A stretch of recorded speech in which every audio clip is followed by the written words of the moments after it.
अमेठी जिला के मोहना पश्चिम में, जहां हाजी हज करने के लिए गए हैं और वहां पे अव्यवस्था का शिकार हुए हैं। हज करने की बजाय उन्हें वापस आना पड़ा है। हम बात करेंगे आखिर क्या है पूरा मामला।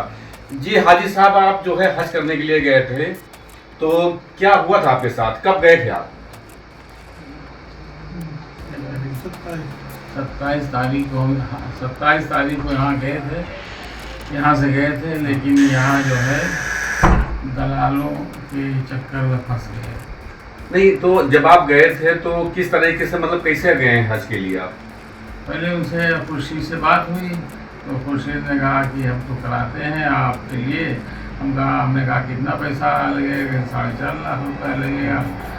तो हम लोग 4 लोग थे, 18 लाख रुपया दे दिया उनको। यहाँ से बिला कागज भेज दिया किसी तरीके से। लखनऊ से जब जहाज़ हुई तो जाना चाहिए था हमको, भेजना चाहिए था हमको जद्दा, और या तो मदीना भेजना चाहिए था। तो ये लेके गए हमको दम्माम में उतारे। दम्माम में इतनी परेशानी मैंने उठाई और हमारे साथियों ने उठाई कि रात भर कांपते रहे और रात बीती नहीं, रात भर। और उसके बाद किसी तरीके से रात बीती तो दूसरे दिन जो है 3 बजे वहाँ फ्लाइट के ऊपर बिठाया इन्होंने। उसके बाद वहाँ से फिर मदीना में हम लोगों को छोड़ा। यहाँ से जीप में भर के हम लोगों को ये मक्का ले आए। मक्का में होटल इन्होंने बुक कर रखा था, लेकिन कागज़ हम लोग नहीं दे। हाँ, जब देखा इनका कागज़ तो हज के बजाय इनके कागज़ पे टूरिस्ट लिखा रहा है। तो फिर हम लोग शक हुआ ये नीचे हमको क्यों नहीं जाने दे रहे हैं। जब कागज़ ही नहीं देते तो फिर नीचे भी जाना हमने बंद कर दिया। लेकिन ऐसे होते रहे, गुजारते रहे। एक दिन सऊदी की पुलिस जो है आई और सारे होटलों के ऊपर छापा मारा। तो जिन पे मारा था वो भी एक दलाल, दूसरे दलाल के चक्कर में फंस गए थे। तो वहाँ से जो है बस पे सबको बिठाया सऊदी वालों ने और ला के यहाँ जद्दा बॉर्डर के ऊपर छोड़ दिया। यहाँ भी हम लोग बहुत परेशान हुए। पार्क में रात गुजारी किसी तरीके से, तमाम परेशानियाँ उठाई, लेकिन इस बंदे को तरस नहीं आया कि कोई हमको राहत मिलेगी। फिर ये कहिए कि हमारे जानने पहचानने वाले सऊदी बहुत हैं। फ़ोन पे फ़ोन वो करते रहे। तो एक लड़का है मुजम्मिल हुसैन महबलपुरा का, उसको ले गया, एक कमरे में रखा और आराम से हम रहे। उसके बाद फिर टिकट करा के हम वापस आ गए। कितने दिन आप वहाँ रहे? वहाँ मेरे ख्याल से 14 दिन, 14 क्या 15 दिन समझ गए, लेकिन चोरी की तरह रहे। ऐसे में खाने पीने को लेकर कैसे क्या इंतजाम होता था? खाने की तो इन्होंने पैसा जमा कर दिया था, रहने के लिए खाने के लिए करते थे। लेकिन ये जब हमको मदीना से मक्का ले जा रहे थे हम लोगों को, तो 3-4 इन्होंने जीप कर रखी थी। और वो जीप जो है कभी मेन रोड के ऊपर आई नहीं। जंगल में इधर से उधर से इधर चारों तरफ घूमते रहे कि पुलिस से बचाया जाए। तो और शक होने लगा हम लोगों के, मतलब ये है कि हमको बेवकूफ़ बना रहे हैं। पैसा ले भी लिया है, लेकिन जो है बेवकूफ़ बना रहे हैं। इस बीच जब जो है जेब से जब आपको सड़क से नहीं गुजारा जाता था, तो ऐसे में खाने पीने को लेकर, रहने को लेकर क्या करते थे आप लोग? वहाँ फिर 8 घंटा ये जंगल में घुमाते रहे। वहाँ न खाना न पानी, कुछ नहीं मिला। इसके बाद किसी तरीके से मक्के पहुँचे तो वहाँ खाना वाना, लेकिन वहाँ 2 दिन रहे और इन्होंने कहा कि जो है आप लोग नीचे रह जाएंगे। हम लोग कहा इसका मतलब ये है कि हज भी हो जाएगा।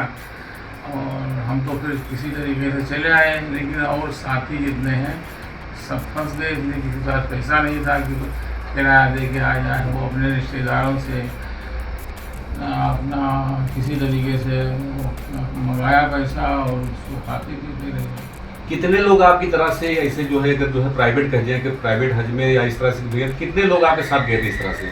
हमारे साथ 23 आदमी थे। और एक तो हमने देखा है, एक अंसार नाम की अपनी माँ के साथ ले गया था। तो माँ 80 साल की थी, बेचारी चल नहीं पा रही थी, मगर माँ का अरमान पूरा करने के लिए लड़के ने बड़ी तकलीफ़ें उठाई। लेकिन हम आने के बाद हमने कई बार फ़ोन किया कि अंसार अगर तुम्हारे पास पैसा ना हो तो हम इंडिया से भेज दें, हम पहुँच गए हैं, अपना लेना देना बाकी जब होगा देना, नहीं ना हो तो ना देना। लेकिन उस बंदे ने भी, ज़्यादातर लोग खुददार हो ही जाते हैं, बंदा भी खुददार था, कहा जो हमारे रिश्तेदार हमसे संपर्क कर रहे हैं तो हमको दे देंगे तो हम निकल जाएंगे। आपके साथ कितने लोग वापस आए और कितने लोग इस तरह से अभी वहीं रहे? और हम लोग तो 4 लोग थे घर ही के, तो 4 लोग वापस ले आए और वो बेचारे तड़पते रहे, डॉक्टर साहब रुक जाइए और आप रहेंगे तो कुछ काम हो जाएगा, डांट फटकारते रहेंगे। इसलिए मैं जो दलाल था, खुर्शीद का दलाल, तो वो सबको हाथ ऊपर जोड़ के कहा आप रुको। लेकिन एक कागज़ लाया एक दिन, तो उसमें था कि तुम जो है कोई पूछे कह देना कि हाजियों की खिदमत के लिए हम जा रहे हैं। हमारे साथ डॉक्टर अताउल्लाह जो हज पे गए थे, उनके बेटे भी मौजूद हैं। हम बात करेंगे कि आखिर क्या क्या हुआ उनके साथ। जी इनामुल्लाह जी, ये बताइए कि आप जो है आपको किस तरह से भेजा है और क्या हुआ उनके साथ? हाँ, अपने पिताजी का सरकारी उसमें भरे थे, लेकिन सरकारी उसमें नहीं हो पाया, तो हमें खुर्शीद अजीज मिल गए। तो उन्होंने कहा कि मैं प्राइवेट से करवा दूंगा 4.5 लाख में, बाकी लोग 7 लाख लेते हैं। तो हम कहे ये कैसे, आप 4.5 में करवाएंगे, बाकी लोग 7 लेते हैं। तो कहा कि जिसमें 1.5 लाख रुपये स्मृति ईरानी कमीशन लेती हैं, जो प्राइवेट हज में जाते हैं लोग, 1 लाख रुपया हमें फ़ायदा बचता है। तो हम न हाजियों से फ़ायदा लेते हैं और न स्मृति ईरानी को हम कमीशन देते हैं, इसलिए हम 4.5 लाख रुपये में करवा देंगे। तो हम कहे ठीक है, हमने उनको पैसा दे दिया। और उसके बाद वो सब जब टिकट वगैरह सब मांगा तो बताया कि एयरपोर्ट पे मिलेगा। एयरपोर्ट पे जब 5 मिनट बचा तब उन्होंने हमें पेपर दिए, उसमें देखा तो टूरिस्ट वीज़ा था। तो हम तुरंत उसके ऊपर जो है उनके पास गए, हम कहे ये भाई गलत हुआ है, आप जो है टूरिस्ट वीज़ा के। तो कहे कि इससे परेशान मत हो आप, ये जब मदीना पहुँचेंगे तो वहाँ पे सारे पेपर इनको मिल जाएंगे, हज परमिट वगैरह सब वहीं पे, कार्ड वगैरह सब मिल जाएगा। तो कहे कि 30-35 साल से हमारा आपका संबंध है, हम आपके साथ गलत नहीं करेंगे। तो हमें भी विश्वास हो गया कि हमारे साथ गलत नहीं होगा। लेकिन जो है वहाँ पे जब पहुँचे तो ऐसा हुआ कि मक्का से में पुलिस ने पकड़ के वापस भेज दिया। इस संबंध में आपने एक मुकदमा दर्ज करवाया है? तो मैं इनसे पैसे वापस मांगने गए, पैसे देने में आनाकानी की। तब हम आके थाने में अपनी तहरीर दी कि हमारे साथ धोखा हुआ है, धोखाधड़ी किया गया है, और उसमें थाने में मुकदमा दर्ज हुआ है। जैसा कि इनामुल्लाह कहना है कि हज पे जो है अताउल्लाह जिनके जो है बाप हैं, जो कि हज पे गए थे, लेकिन बिना हज किए हुए हैं, कागज के पूर्ति ना होने से, परमिशन ना होने से, बिना हज किए हैं वहाँ से जो है मक्का शरीफ से वापस आए हैं। ऐसे में इन्होंने एक मुकदमा भी कमरौली थाना में दर्ज करवाया। देखना यह है कि पुलिस प्रशासन खुर्शीद अजीज पे क्या कार्रवाई करती है। अमेठी से न्यूज़ टाइम नेशन के लिए मोहम्मद तौफीक। सब्सक्राइब करें आपका अपना चैनल न्यूज़ टाइम नेशन और हर खबर सबसे पहले पाने के लिए बेल आइकॉन जरूर दबाएं। और हाँ, खबरें पसंद आ जाएं तो लाइक और शेयर करना ना भूलें।